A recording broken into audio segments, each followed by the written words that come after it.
Well, what it most probably is a gaming piece. It's made of glass. It's a dark blue glass with white trail decoration, and then 5 little sub-bosses, which probably intentionally kind of signify a king's crown in some sense. What that adds up to, the shape and the decoration, is that it's probably an early medieval glass gaming piece for the group of games known generically as tafl games.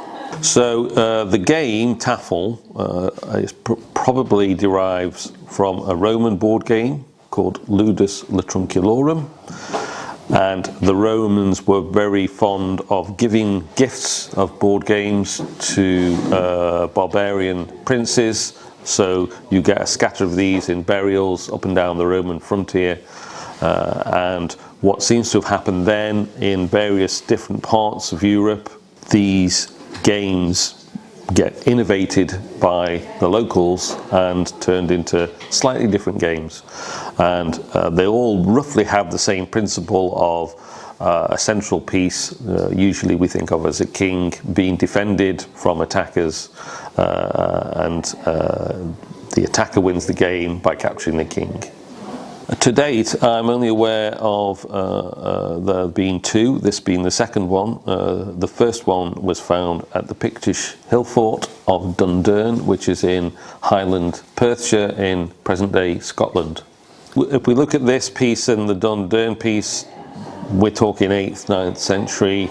There are slightly different glass pieces that go on longer in the Scandinavian world because the Vikings and their predecessors had a slightly different variant of tafl, but we have some really nice glass gaming pieces from the Scandinavian world which span the 7th to the 10th century really. The connection is not so much from site to site as far as we know, but rather in the way elites of that world like to indulge in play, both as a kind of fun thing to do to pass the time, but also as a way of demonstrating their status through really elaborate, costly gaming pieces and board games. And it's in a way, it's a separate language, a sort of language of play and demonstration of power.